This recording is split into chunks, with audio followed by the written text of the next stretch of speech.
David Graeber is here. He is an associate professor of anthropology at Yale University. He's also a prominent anarchist and anti-globalization activist. He has participated in some of the largest public demonstrations in recent years, from Genoa to Quebec City. He also helped organize protests against the World Economic Forum in New York, the Republican National Convention, and the G8 Summit in Scotland. Last year, Yale decided not to renew his contract. He will teach his last class at the university this spring. I'm pleased to have him on this program to talk about the ideas and the life experiences that he has had. Welcome. Thank you. Let me just start by what happened at Yale. I mean, why are they not renewing your contract, as far as you know? As far as I know, it's a difficult question because they don't tell me anything. But do they owe it to you to tell you? Most places do. Yeah. It's a very unusual thing about Yale that they can simply drop you and give you no reason whatsoever. Right. And it was a very unusual thing. I mean, so while I don't know what happened, a lot of the students felt that they did. I mean, originally it was the students that began the protest. And the overwhelming conclusion of the graduate students is that it had something to do with my defense of one of the graduate students who was a union organizer who they tried to kick out of the program. And they think that's behind it, in some sense of... Yeah. I'll never know. I mean, but that was the conclusion that the students reached, and a lot of the students wanted to organize some kind of protest. They asked me, I said, well, I can't have anything to do with it myself, but go ahead. But it's not about your political views, is it? I mean, I think it entered into it. I mean, that might be an extension of your political views, whatever you did. It's an irony. I mean, because I had really tried hard not to get involved in local politics. I mean, I figured the sensible thing to do in a situation like that was to be an activist in New York, and then I would just be a scholar at Yale. Because Yale, there's all these union issues. It's a lot of very bitter controversy, particularly in my department. I just figured I would stay out of it. But somehow it became impossible. So ironically, actually, I got drawn in largely for what I thought was intellectual integrity. I thought the student was a very, very good student, and she deserved to be defended. What interests me about you is not whether you were fired or rehired by Yale. I mean, that's a personal and professional matter, and I don't know what the principles are, nor do you, because you haven't been able to find out. I never will. Maybe. I don't know about that either. But what I'm interested in is that is in terms of your own thought and what you believe in, and why that makes you an interesting character and an interesting professor and an interesting thinker. Let's start with that. Tell me what is the sort of core of your own intellectual. Yeah. I mean, you're an anthropologist by training, and you've written about Madagascar and other places where you look at communities that you think seem to be functioning in history reasonably well without having the structure of a smoothly performing government. Certainly true. Yeah, I'm interested in anthropology because I'm interested in human possibilities. I mean, anthropology, I think, is the only discipline which really is about trying to understand the full range of what has been possible politically, economically, socially, and so forth. And in a way, there's always been an affinity between anthropology and anarchism simply because anthropologists know that a society without a state is possible. There's been plenty of them. They work fine. What are some of the best? Well, I mean, you go to Amazonia, you go to... It's hard to say what's good or what's bad. I said some of them without suggesting any particular one. Yeah. I mean, I think that there's thousands of places right now where essentially there is no functioning state where you don't know because it's working out so well. I mean, that's what I discovered in Madagascar. The state had basically pulled up stakes and left from large parts of the countryside, but nobody was stupid enough to sort of put up flags and say, ha, ha, ha, we are independent now. You know, they were just going on about their business as pretending it was there, and it took me perhaps 6 months to figure out what was going on, and I was living there. And from those observations comes a political philosophy about anarchism? Well, I was always interested in the idea of anarchism. I think that experiencing it makes it real in a certain way, living in a place like that. Because I think as an idea, anarchism is very appealing to a lot of people. It's certainly very appealing to me. I mean, most people think it would be nice to live in a free society where people simply governed themselves and there wasn't a systematic structure of coercion regulating you all the time. But most people can't imagine that it could ever happen. So when you see examples of it's happening, when you see anarchy in action and it works, it just changes your perceptions of what's possible in society and in human life. Let me move from sort of that. I mean, that is an interesting idea, and whether actions with respect to protests you've been involved in, you know, are they acts of anarchy, or and what would be the definition of anarchy that I guess I could give drive you to do those kinds of things, which a lot of other people I have talked to, you know, may or may not consider themselves anarchists. They may have simply considered themselves responding to a cause that they think demands the kind of protest they mount. Well, anarchists, well, first of all, the very idea of protest is a little alien to anarchist philosophy. Anarchists more believe in the idea of direct action. Protest, you're kind of appealing to the powers that be to be nicer. We don't do that. We try to directly intervene. If there's something going on that we don't like, we put our bodies in front of the road. Or the classic definition of direct action, for example, is, you know, if there's a community that doesn't have drinking water because there's no well, you know, normal political action, you go to the governor and you sign a petition, or you could even blockade their house, but that still isn't direct action. Direct action is you go off and dig the well yourself and dare them to stop you. So in a way, anarchism is about acting as if you're already free. And I think that's, if you want to define anarchism, well, I guess you could have a short version and a long version. The short version is simple. Anarchism is democracy without the government. You know, most people love democracy. Most people don't like the government very much. If you keep one and take away the other, that's anarchism. Anarchism is direct democracy, would be another way to put that. I guess the longer version would be anarchism is a commitment to the idea that it would be possible to have a society based on principles of self-organization, voluntary association, and mutual aid. It's not the belief that we're necessarily going to have it, that it's certain that we could have it. No, you can't know it's possible. But just from the same token that you can't know that it is possible, you can't know that it's not possible. So if you feel that it's better to commit yourself to the idea that it might be possible, then you're an anarchist. Going now to specific action, in terms of protest against the World Bank or the G8, what's the protest about for you? I think and how does that things. fit into anarchy? Okay. What's an example of direct action? You're doing two things at once. On the one hand, you're trying to expose the mechanisms by which power actually works in the world, which most people aren't aware of. The thing about the World Bank, the IMF, most people in America didn't even know that they existed. And most people, when they found out what they were and what they did, didn't actually like them very much. But it's not just a matter of exposing the structures of power, but sort of exposing the structures of power in a way that itself embodies an alternative, sometimes called prefigurative politics. And that's very much a key part of direct action. So you're not only showing how undemocratic the structures that run the world are, but you're doing it in a way that provides a model of what democracy could be like. And one of the most incredibly inspiring things for me about taking part in these actions was the spokes councils. Democratic process, it's a big word for anarchist process, because it's all about reinventing new forms of democracy. And if you sit in a room and you see there's 3,000 people collectively making a decision by consensus without any leadership structure, it just completely changes your idea of what's possible for human beings to do. So I think that's equally important to exposing structures of inequality and domination that you don't like in the world, to do it in a way that shows that they're not necessary, that there's other ways to go about things. Is globalization a bad idea? No. No, I think I think most anarchists are much more in favor of globalization than the people that they oppose. I'm sorry? Than the people that they oppose. I don't think the IMF and the World Bank are particularly in favor of globalization in any meaningful sense of the term. Yeah. If you think that globalization is the effacement of borders and the free movement of people, possessions, and ideas, let's define it that way. Well, good idea. Yeah, I think it's a great idea. But, I mean, of course, anarchists are opposed to the very existence of international borders because we don't believe in nation states.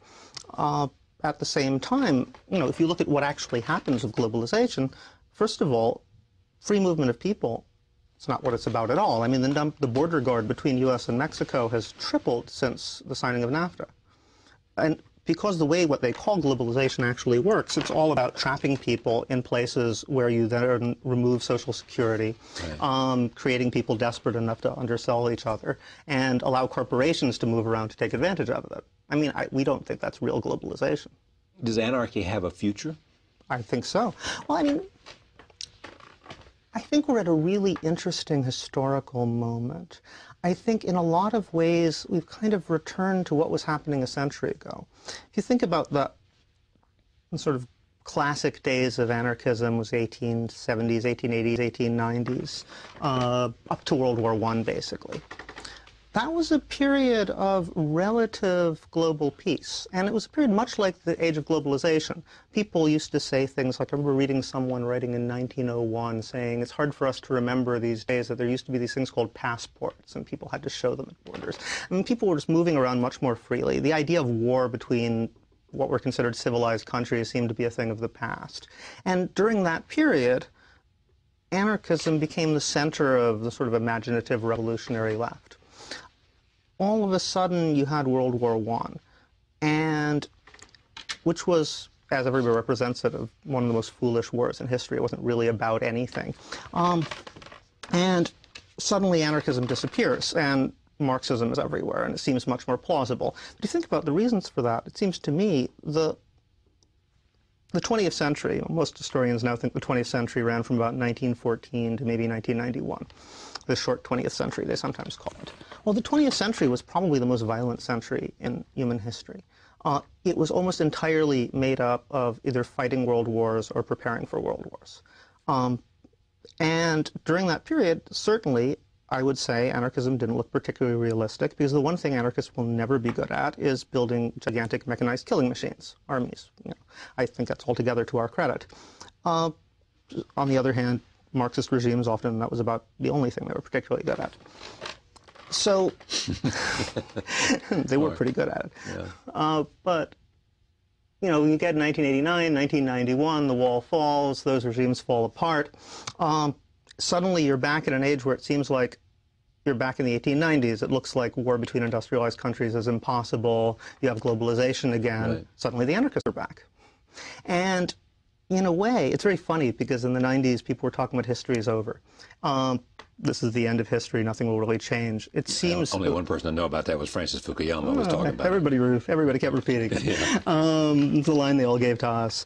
And now it seems exactly the opposite of the case. History is madly accelerated. It's the same things are happening, but much, much faster. So that you have that period, but it only lasts 5 or 6 years, and suddenly global elites seem to panic. You have this massive internationalist movement. It's anarchistic in sentiment. Its ideas are coming out of anarchism, even if most of the people in it aren't themselves anarchists, much like in the 1890s, 1900s. And what do? They go off and start a war. I mean, it doesn't really matter who you start a war with. You need to have a war. That's the only way you can really have an excuse to suppress dissent, call in nationalistic sentiments. But in the long term, I don't think it's going to work. I don't think we're going to have another 75 years of world war. I don't think, first of all, it would be possible without blowing up the world. And I think so you're not, because of the technology? Yeah. Therefore you're optimistic about the future? Yeah, I'm very, very optimistic. I mean, I think that what we're seeing now is a kind of panic reaction of global elites who didn't expect to see this. I mean, it's hard for us to remember now the way they were talking back in the mid-90s. I mean, back in 2000, we thought it was going to take about 10 years to unseat the Washington Consensus, people in the movement. Now, what's the Washington Consensus? Well, the idea that essentially that all historical questions, economic questions, political questions are over, that we'll have a certain type of limited parliamentary democracy, but governments won't really decide on economic policy. We'll have these institutions like the IMF and World Bank, certain type of supercharged, what's called neoliberalism in the rest of the world. I can make an argument easily. Mm-hmm. You know, the sense of the acceleration of the Internet's impact on us, clearly an international phenomenon. Certainly. Is less than 10 or 11 years in terms of its real impact when it began to get momentum, which was around 95. I mean, you can go back and talk about Netscape, and a browser and all those kinds of technological innovations. In Europe, of course we do. But it made, and then search engines and all the things that have erupted.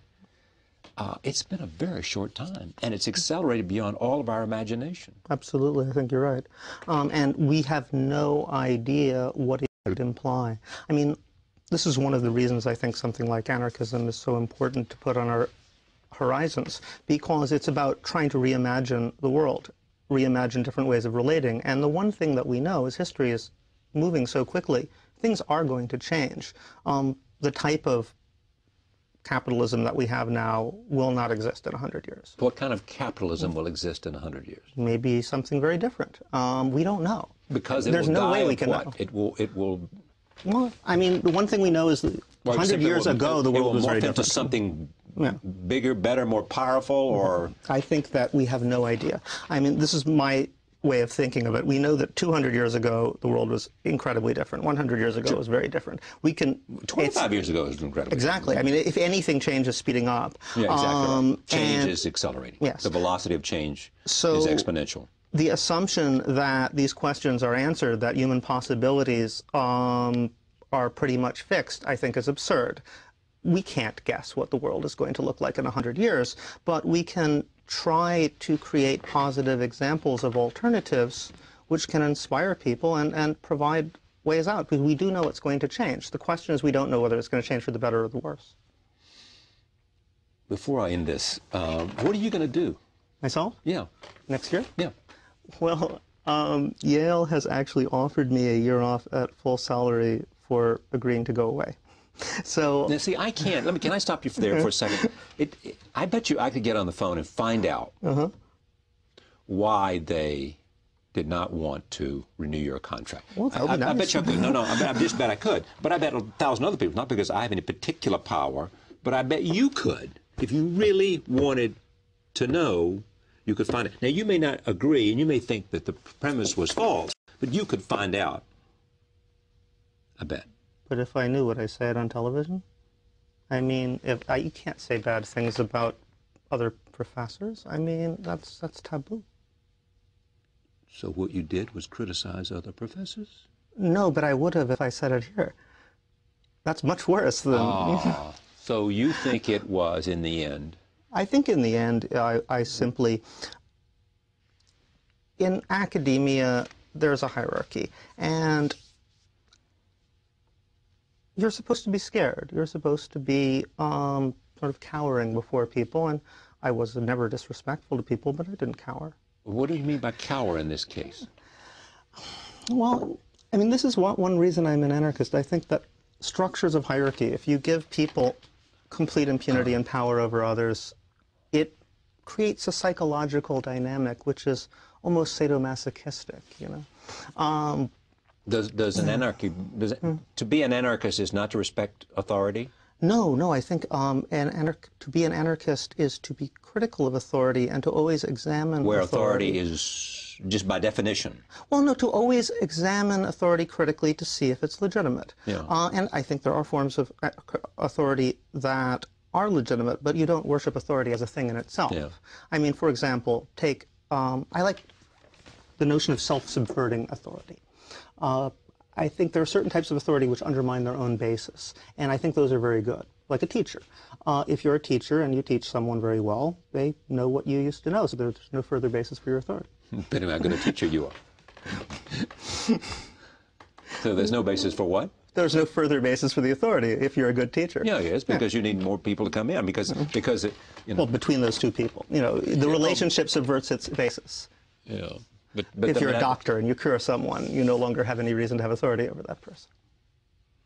Yeah, but I mean, that argument doesn't seem to have a lot of weight to me, because in the end, it is not about having authority over people you cure. It's about having the capacity to continue to cure people. Well, that's true, but it's not a relation of authority. To use the between same knowledge and another opportunity to create a better result. Right, but the particular relationship. What I think anarchists have problems with are relationships where one person is always subordinate. Or how about always an authority? Well, the two are two sides of the same coin. I thought so, but I just want to express it the other way. Obviously, you can see that I have no no future in philosophy or in anthropology. But it's been good to see you here and to talk to you about this, and I thank you for coming. And you know, if this program stands for anything, it is to sort of reach out and hear what people who may be seeing something different than they hear every day. And so I'm appreciative of you coming. Really glad to have the opportunity. Thank you very much. Okay. Thank you for joining us. We'll see you next time.